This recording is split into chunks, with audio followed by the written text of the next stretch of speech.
مسیح خداوند میں آپ کی سلامتی ہو۔ میں تانیہ کنول ایک بار پھر مسیحی نقطہ نظر پروگرام کے ساتھ آپ کی عزیز و خدمت میں حاضر ہوں۔ آج ہم بات کریں گے اس ہاٹ ٹاپک پہ جس کو ہم سب جاننا چاہتے ہیں، دے یکی۔ ہم جاننا چاہتے ہیں کہ یہ جو دے یکی ہے، اس کا جو کانسیپٹ ہے، آج کل بڑا زور و شور سے سوشل میڈیا پر بھی اس کے بارے میں بات کی جاتی ہے۔ کوئی پاسٹر صاحبان کہتے ہیں کہ یہ دینی چاہیے، اتنی ہی دینی چاہیے جتنا اماؤنٹ ہم ارن کرتے ہیں۔ کوئی کہتا ہے کہ نہیں، یہ نہیں دینی چاہیے، ایز پر جتنی آپ کی گنجائش ہے اتنی دیں۔ تو یہ ساری باتیں ہوتی ہیں، کوئی کہتا ہے دو، کوئی کہتا ہے نہ دو، کوئی کہتا ہے مرضی ہے۔ بائبل کیا کہتی ہے؟ آئیے ہم اپنا پوائنٹ آف ویو ٹھیک کریں گے مسیحی نقطہ نظر کے حوالے سے۔ تو ہمارے درمیان بشپ صاحب موجود ہیں، میں چاہوں گی کہ ہم انہیں ویلکم کریں۔ بہت ویلکم، شکریہ، خداوند آپ کو برکت دے۔ تھینک یو بشپ صاحب۔ ناظرین آپ سب کو سلام، خداوند آپ سب کو بھی برکت عطا فرمائے۔ جی بشپ صاحب، یہ جو دے یکی کو لے کر لوگوں کے دل میں طرح طرح کے سوال ہوتے ہیں، کیا یہ پورا اماؤنٹ جو ہے، جو ایک بندے پر 10% بنتا ہے وہ پے کرنا چاہیے، رادر لیس پے کرنا چاہیے، یا جتنا دل میں آئے اتنا پے کرنا چاہیے؟ بیٹا سب سے پہلے ہمیں یہ سمجھنے کی ضرورت ہے کہ دا یکی ہے کیا۔ جی، دا یکی ایک سلیقے کے مطابق کیا ہے، ایک طریقے کے مطابق کیا ہے، کلام کے مطابق کیا ہے۔ خدا نے یہ نظام خود قائم کیا موسیٰ کے ذریعے، جس کو شریعت کہا جاتا ہے، اور وہ ایک قانون تھا جو بنی اسرائیل قوم پہ لاگو تھا، اور اس کی بنیادی وجہ یہ تھی کہ بنی اسرائیل قوم کے 12 قبیلے تھے۔ 12 قبیلوں کو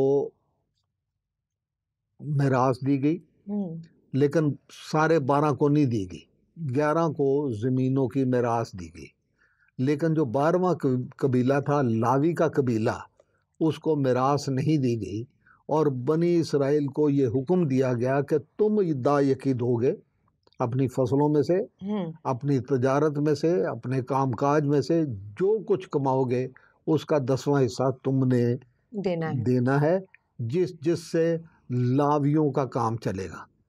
اب لاوی اور کاہن میں فرق جو ہے وہ بھی سمجھنے کی ضرورت ہے۔ بالکل کہ ہارون کے گھرانے سے کہانت شروع ہوئی تھی، بالکل، ٹھیک ہے جی۔ لاوی ایک پورا قبیلہ تھا، جی، لیکن ہارون موسیٰ کا بھائی تھا، جس کو کہانت اور جس کے گھرانے کو کہانت دی گئی تھی، جی، ٹھیک ہے۔ اب ہمارے زمانے میں تو لاوی نہیں ہے، بالکل، لیکن لاویوں کو بھی پورا وہ سارا کچھ نہیں دیا جاتا تھا جو اکٹھا ہوتا تھا۔ اگر آپ خدا ان کے پاک کلام میں سے دیکھیں تو ملاکی نبی کی کتاب اس کے 2 باب کی 4 آیت میں یہ لکھا ہے کہ میرا عہد لاوی کے ساتھ قائم رہے، کہ لاوی کی جو میراث ہے وہ دوسرے لوگوں کی کمائی میں سے ہے، ان کی محنت سے ہے۔ اب آپ نے نیک سامری کی مثال سنی ہوگی، جی، اس میں کاہن کا ذکر ہے، کاہن الگ گزرا وہاں سے، لاوی الگ گزرا کاہن وہاں سے، ان دونوں کا ذکر ہے۔ جی، لیکن پھر اگر آپ اس کو مزید پڑھیں تو صرف لاوی کا حصہ نہیں ہوتا تھا۔ یہاں ملاکی نبی کی ہی کتاب اس کے 3 باب میں لکھا ہے کہ 10ویں آیت میں کہ پوری دا یکی ذخیرہ خانہ میں لاؤ۔ لوگ اس میں گڑبڑ کر جاتے تھے، جو دینا ہوتا تھا وہ نہیں دیتے تھے۔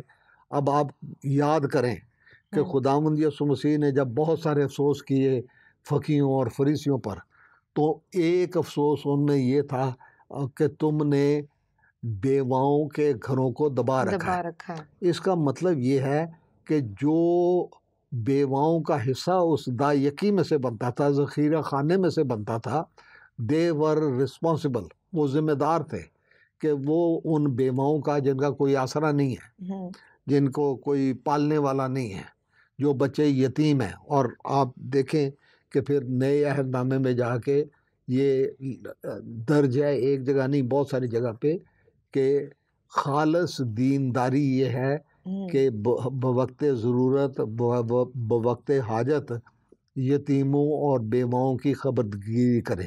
یہ خدا کا کلام ہے، یہ میرے لیے بھی ہے اور آپ کے لیے بھی ہے. بالکل. لیکن جب ہم نئے عہد نامے میں آتے ہیں تو وہاں پہ آپ کو ایک اور چیز نظر آئے گی، اور وہ ہے اعمال کی کتاب میں. اعمال کی کتاب میں اس کے 4 باب میں یہ لکھا ہے. اب 32ویں آیت سے لے کے 35ویں آیت تک پڑھ دیں ذرا پلیز. جی، اعمال اس کا 4 باب 32 آیت سے 35 آیت میں یوں لکھا ہے، اور ایمانداروں کی جماعت ایک دل اور ایک جان تھی، اور ایک دل اور ایک ایک جان تھی.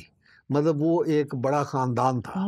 وہ سارے مل کے ہم خیال، ہم زبان اور دل سے ایک دوسرے کی قدر کرنے والے تھے، جو کہ آج کی کلیسیا میں سے ایک مسنگ ایلیمنٹ ہے. آگے بڑھیں. اور کسی نے بھی اپنے مال کو اپنا نہ کہا. کسی نے بھی اپنے مال کو اپنا نہ کہا. نہیں سمجھا.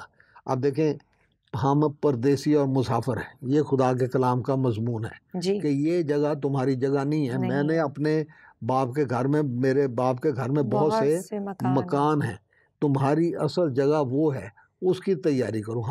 ہم کیا کرتے ہیں دنیا کی کہ میرا بینک بیلنس کتنا ہے، میرے پاس گاڑی کون سی ہے، میں کپڑے کس طرح کے پہنتا ہوں، میں چشمہ کس طرح کا لگاتا ہوں یا لگاتی ہوں، میرا گھر اس طرح کا ہے، مجھے یہ چیز چاہیے، مجھے وہ چیز چاہیے، فلاں چیز.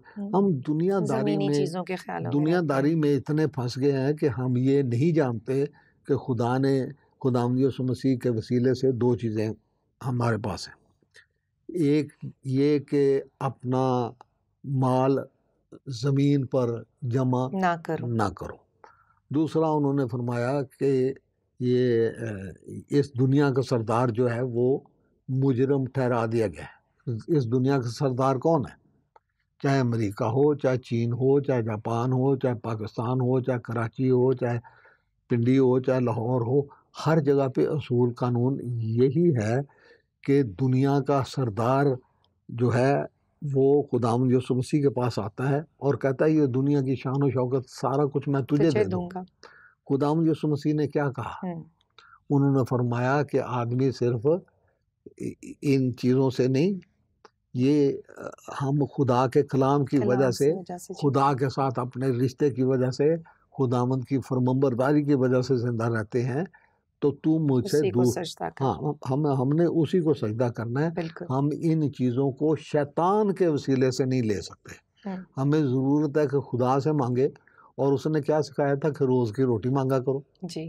ہم اپنے ایمان میں اتنے کمزور ہو گئے ہیں کہ وہ ہم کہتے ہیں کہ اگر میں نے پرائز بانڈ نہ خریدے، اگر میں نے سونا نہ خریدا، اگر میں نے بینک میں پیسے نہ جمع کیے، اگر میں نے اپنا گھر نہ بنایا اور اس گھر کو اس طرح کا نہ بنایا، ہم نے دنیا کے نظام کو اپنا لیا ہوا ہے.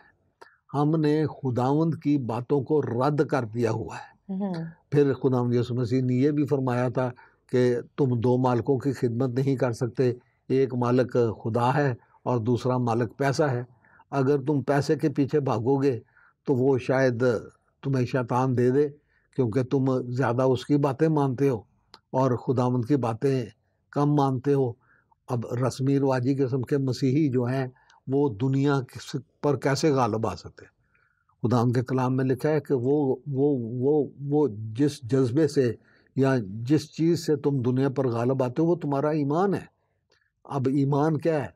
ایمان صرف کلام کی بنیاد ہے کہ ایمان سننے سے پیدا ہوتا ہے اور سننا مسیح کے کلام میں سے. اگر ہم کلام میں سے راستے نکال لیتے ہیں، کلام کو رد کر دیتے ہیں، کلام کی غلط تشریح کر لیتے ہیں، کلام کا جو کچھ کرنا ہوتا ہے وہ کر لیتے ہیں. اب دیکھیں، بڑی مزیدار بات ہے کہ جو دائیکی پر زور دیتے ہیں وہ کون ہیں؟ خدا کے خادم ہیں، استاد ہیں، سکھانے والے ہیں. کیوں ان کا ایمان خداوند پر نہیں ہے کہ میرا خدا مجھے مہیا کرے گا؟ میرا خداوند تو وہ خداوند ہے جو کووں کے ذریعے روٹی کھلانے والا ہے. تو میں کس خدا پر ایمان رکھتا ہوں؟ کیا اس خدا پر ایمان رکھتا ہوں کہ جو میرے سوتے میں مجھے دے دے گا؟ لکھا ہے کہ وہ اپنے محبوب کو نیند ہی میں دے دیتا ہے. اب ہم میں سے ہر ایک پر آزمائشیں آتی ہیں، مشکل وقت آتے ہیں، بجٹ کے مسئلے آ جاتے ہیں.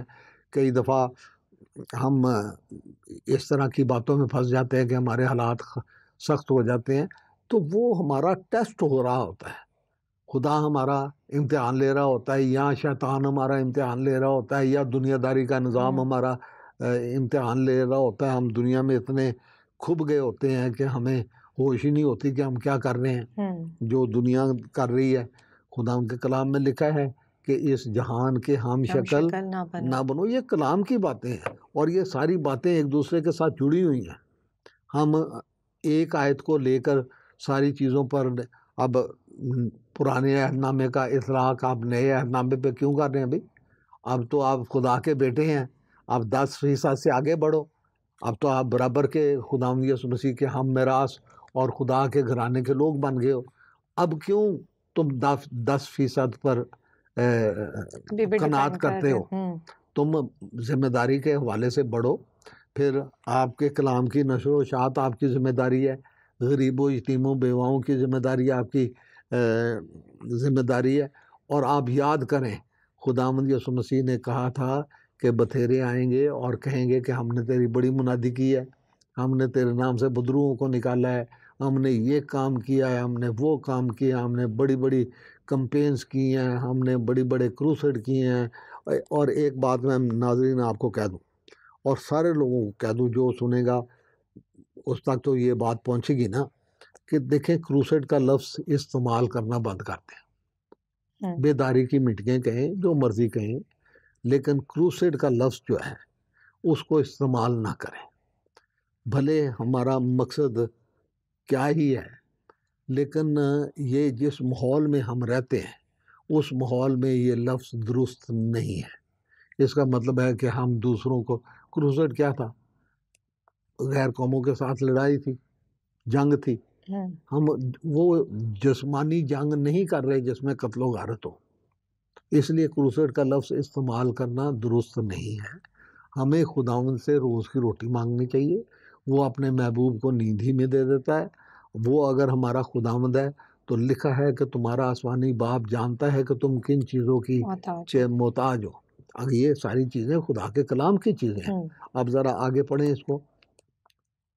رسول بڑی قدرت سے خداوند یسوع کے جی اٹھنے کی گواہی دیتے رہے. یسوع کی جی اٹھنے کی گواہی دیتے رہے.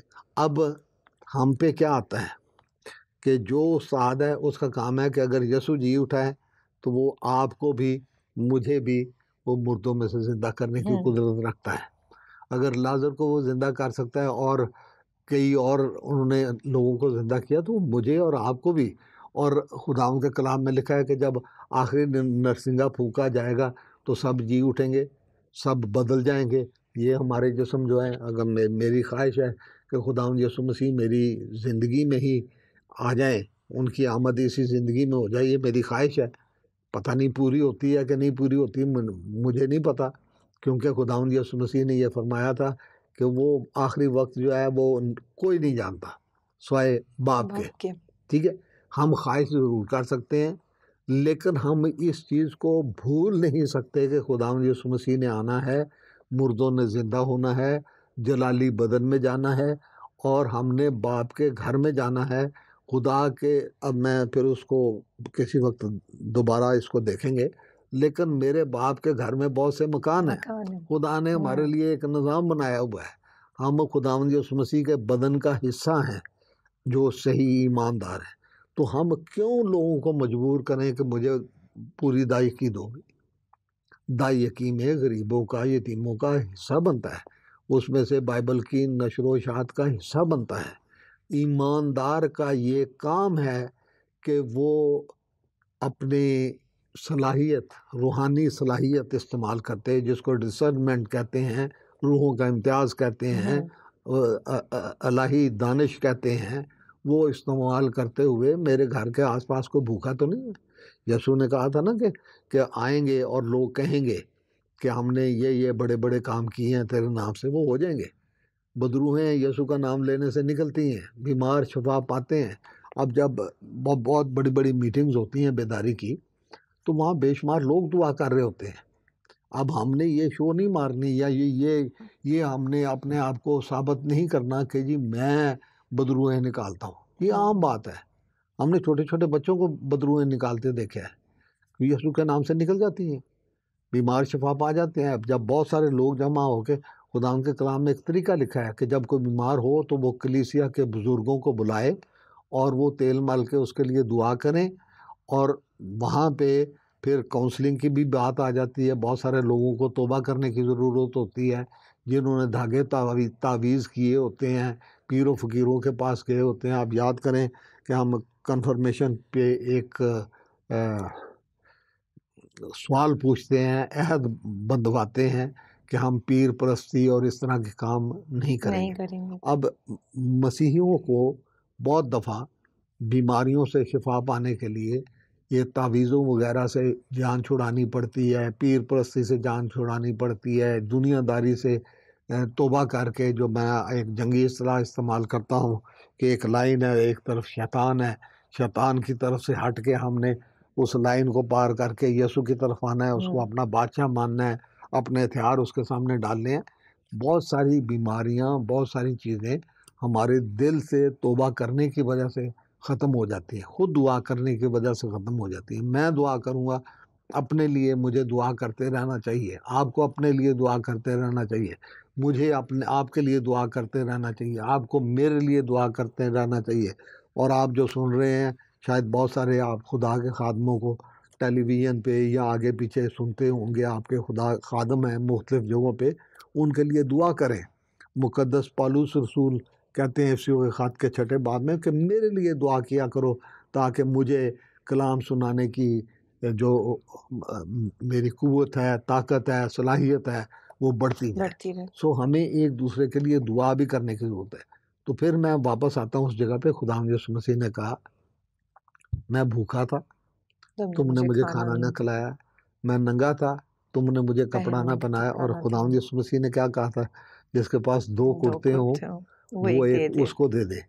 اب میں یہ کہوں گا کہ ہاں، آج کے زمانے کا ہر مسیحی خدا یسوع مسیح کا نافرمان ہے کہ اس کی الماری یا صندوق بھرے ہوئے ہیں سوٹوں سے، اور وہ خراب ہو رہے ہیں، اور وہ کسی ننگے کو یا حاجت مند کو دینے کے لیے تیار نہیں ہے۔ یہ مسیحیت کی روح کے خلاف ہے کہ ہم نے اس دنیا سے دل لگایا ہوا ہے۔ اس نے کہا میں ننگا تھا، تم نے مجھے کپڑا نہیں۔ کتنے بے انصاف لوگ ہیں جو بے انصافی کی وجہ سے قید خانوں میں ہیں، اور ہمیں ان کی پرواہ نہیں ہے۔ بڑی بڑی اب یہ پاکستان میں یہ ہو رہی ہے جبری مذہبی تبدیلی اور جبری شادیاں ہو رہی ہیں۔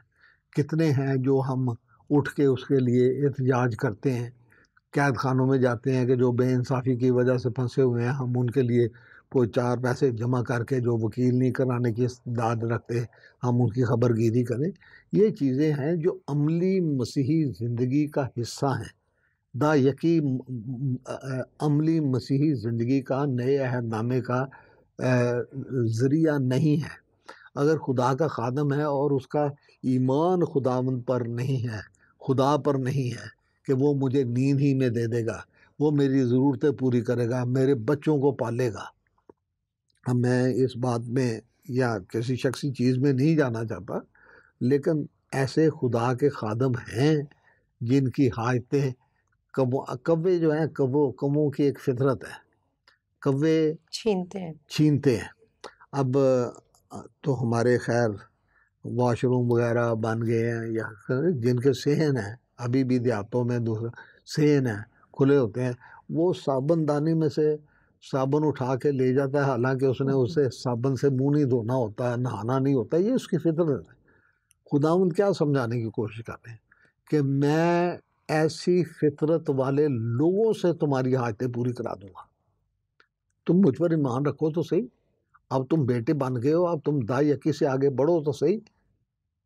کل کی خبر، اب اس کا مطلب یہ ہے کہ میری جیب میں 500 روپے ہیں، تو اگر کسی کوئی حاجت مند ہے، ایسا ہی حاجت مند ہے جس کی ضرورت 500 تک ہے، تو مجھے وہ خرچ کر دینے چاہیے، اس لیے کہ خداوند پر میرا ایمان ہے کہ وہ روز کی روٹی مجھے کل کے لیے دے گا، آج بھی دے گا، کل بھی دے گا۔ یہ ایمان کی بات ہے کہ میں آپ کی ضرورت آج بھلے سارے پیسے مجھے خرچ کرنے پڑیں آپ کی ذات پہ یا دینے پڑیں، میرا ایمان اتنا مضبوط ہو کہ میں خداوند پر یہ ایمان رکھتا ہوں کہ میرا کل کا، آج کا بندوبست میرا خداوند کرے گا۔ یہ میں بہت آپ اسٹرانگ فیتھ کی بات ہے، بہت زیادہ اسٹرانگ دیکھ فیتھ میں کی بات ہے. آپ کو ایک عملی ایک اپنی زندگی کا واقعہ بتاتا ہوں. جی. میں راولپنڈی میں تعینات تھا، پادری تھا. تو وہاں پنڈی کا موسم ایسا ہے کہ سردیوں میں وہاں باہر پڑا ہوا پانی جم جاتا تھا، اتنی سردی ہوتی تھی. تو صبح 4 بجے کسی نے بیل بجائی. اب 4 بجے رضائی میں سے نکل کے دروازہ کھولنا مشکل تو بہت لگا، لیکن کھولا تو ایک بھائی صاحب تھے بزرگ، مجھ سے کافی بزرگ تھے. انہوں نے ایک لفافہ میرے ہاتھ میں دیا، کہنے لگا جی میں فلاں شہر میں جا رہا ہوں، یہ میں نے آپ کے لیے رکھے ہوئے تھے، اب مجھے پتہ وہاں زیادہ دن لگ جائیں یا کم دن لگ جائیں، یہ میں آپ کی امانت آپ کو دینے کے لیے آیا ہوں. اب میرا خدا جانتا ہے اور میں جانتا ہوں کہ اس دن میرے پاس کوئی پیسہ نہیں تھا، اور اکثر میرے پاس کوئی کل کے لیے پیسہ نہیں ہوتا، لیکن خدا نے آج تک میری زندگی کا کوئی کام رکنے نہیں دیا. اب میں خدا کا شکر کرتا ہوں کہ خدا نے اس آدمی کے دل میں یہ بوجھ ڈالا کہ اس خدا کے خادم کے پاس آج صبح کے لیے کچھ نہیں ہے تو جانے سے پہلے دے کے جا، ورنہ وہ یہ بھی کہہ سکتا تھا کہ میں واپس آؤں گا تو دے دوں گا. ایسی کیا تنگی ہے کہ بھئی صبح 4 بجے جگا کے وہ مجھے دے کے گیا، تاکہ میرا اور میرے بچوں کا حساب کتاب آگے چلتا رہے. یہ ایمان ہے جو خدا کے خادموں کو سکھانا چاہیے، سیکھنا چاہیے، عمل کرنا چاہیے کہ خدا میری حاجتیں اور ضرورتیں پوری کرے گا. اب ذرا اس کی باقی آیتیں بھی پڑھ دیں. کیونکہ ان میں کوئی بھی محتاج نہ تھا، اس ان میں لیے اب دیکھ اب اس کا رزلٹ کیا ہے کوئی بھی محتاج کہ نہیں تھا. ان میں سے اب وہ ایک ایمان میں ہیں، ایک دل ہیں، اپنی چیزیں ان کی ساری مشترک ہیں، مشترک ہو گئی. اور ان میں سے کوئی محتاج نہیں رہا. آج ہمارے معاشرے میں کتنے محتاج ہیں؟ بہت ہے. ابھی آپ کی بے شمار. ایگزامپل جو آپ کوٹ کر رہے تھے نا، وہ والی جیل میں آپ قید خانہ میں جا کے خبر لیں، میں سمجھتی ہوں اور جو دیکھتی ہوں معاشرے کو، لوگ تو اپنے پڑوس میں جا کے خبر نہیں لیتے، یہی میں کہہ اپنے رہا ہوں عزیزوں کی خبر نہیں اپنے لیتے. محلے میں قید خانہ میں لینے کی تو بہت بڑی بات آپ نے کر دی اپنے کہ عزیز اتنا کس کے اندر کلام کا بیج ہے جو گہرے میں بویا گیا ہے. یہی بات ہے کہ آدمی نے خود ڈھونڈنا ہے کہ میرے محلے میں، میری آبادی میں، میری کلیسیا میں کوئی حاجت مند ہے. اب لاوی جو تھے، لاویوں پر بھی دایقیت دینی لازم تھی. خدا کے خادموں پر بھی جو آج کے زمانے کے نئے عہد نامے کے خادم ہیں، ان پر بھی اگر وہ دایقی پر ایمان رکھتے ہیں تو ان پر بھی دایقی دینی لازم ہے. دایقی کا اصول اب ختم ہو گیا ہے.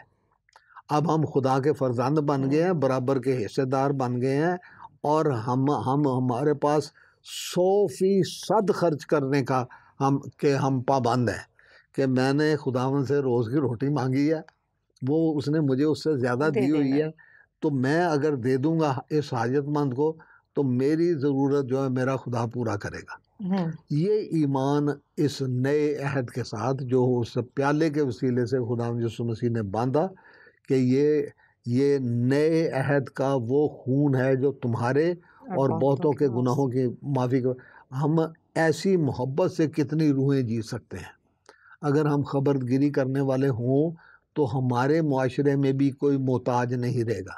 لیکن جو صرف دایقی کی تعلیم دیتے ہیں اور اپنی ذات کے لیے دیتے ہیں کہ مجھے دایقی مل جائے، وہ لالچ کی حالت میں ہے. اور خدا کے کلام میں لکھا ہے کہ لالچ بت پرستی کے برابر ہے. آپ پیسے کے پیچھے جا رہے ہیں جو دوسرا خدا ہے، اور یہ ایک چھوٹی نہیں بہت بڑی ہمیں ضرورت ہے کہ ہم خادموں کا تجزیہ کریں کہ کون خداوند کی خدمت اس کے کلام کی روح کے حوالے سے اور ایمان کی صورتحال کے حوالے سے کرتا ہے، اور کون صرف پیسے کے لیے. اب میں بڑے دکھ کے ساتھ یہ کہتا ہوں کہ بہت سارے پادریوں نے یہ وتیرہ بنا لیا ہے کہ شام کو نکلنا ہے تو 5-10 گھر پھر لینے ہیں. لوگ بھی ہیں، پادری صاحب آپ ہمیں وزٹ ہی نہیں کرتے. بھئی ایک پادری کے پاس اگر 500 خاندان ہیں تو وہ کیسے مہینے میں کتنے گھر پھر لے گا؟ تو پھرنے میں بہت سارے پادریوں کا میں ہر ایک کو نہیں کہہ رہا، بہت سارے پادریوں کا یہ مقصد ہوتا ہے کہ وہ شام کو جائیں گے، لوگ کہیں گے یہ لو پکڑو، ہم پادری صاحب ہم نے آپ کے آنے کا احسان اتار دیا ہے. تو وہ جو پیسہ ہے وہ لالچ کے زمرے میں آتا ہے. ہم اس بات سے بچیں.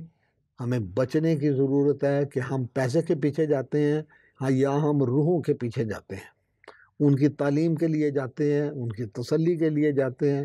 اب میں آپ کو بتاتا ہوں کہ میری زندگی کا زیادہ حصہ جو ہے, کرسمس پہ, ایسٹر پہ, نئے سال پہ, گڈ فرائیڈے پہ, میں ان لوگوں کے گھر جایا کرتا تھا جو چرچ میں نہیں آ سکتے تھے, بیماری کی وجہ سے, عمر کی وجہ سے, یا اور سا. اس زمانے میں جتنی گاڑیاں اب ہیں, یا اوبر ہے یا کریم ہے, وہ بھی نہیں تھی, فیسلٹیز نہیں تھی. تو میں نے یہ طریقہ بنایا ہوا تھا کہ ان کے گھر جاؤ جو چرچ نہیں آ سکیں.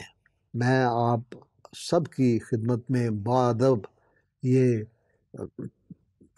عرض کر رہا ہوں کہ خدا کے کلام کے مطابق اگر آپ نے توبہ کر لی ہے تو توبہ کے موافق پھل لائیں, اور اگر توبہ نہیں کی تو ابھی ہمارے پاس ٹائم ہے. بہت بہت شکریہ بشپ صاحب, آپ کی جو ساری باتیں ہیں وہ نہایت خوبصورت ہیں. بالکل سوچیے کہ ہم جو کہتے ہیں توبہ کرتے ہیں اور اس کے موافق عمل نہیں کرتے. تو عزیزوں, کلام مقدس کو جب ہم پڑھتے ہیں تو خدا کے کلام میں لکھا ہے کہ پہلے ڈھونڈو تم اس کی بادشاہی. ہم نے اس کو پہن لیا اور اب ہم اس کی بادشاہی میں ہی نہیں ہیں, تو ہمیں کیسے ملیں گی ساری چیزیں, اور نہ ہی ہماری ضرورتیں پوری ہوں گی. کیونکہ خداوند کے کلام میں لکھا ہے پہلے ڈھونڈو تم اس کی راست بازی, پہلے ڈھونڈو تم اس کی بادشاہی, تو یہ ساری چیزیں تم کو ملتی جائیں گی. جب ہم اس کے پیچھے ہی نہیں ہیں, اس کی بادشاہت میں ہی نہیں ہیں, اور اس کے پیچھے راست باز ہی نہیں ہے, تو پھر ہم چیزوں کے لیے ہمیشہ پوچھتے رہیں گے, ڈھونڈتے رہیں گے, لیکن انہیں کبھی حاصل نہیں کر پائیں گے. تو کلام کو پڑھتے رہیے, اس پر عمل کیجیے, اور مسیحی نقطہ نظر سے ہر چیز کو پرکھیں کہ اس کے بارے میں بائبل مقدس کیا کہتی ہے. دیکھتے رہیے پروگرام مسیحی نقطہ نظر. پھر ملیں گے اگلے ہفتے اسی جگہ پروگرام میں. خدا حافظ.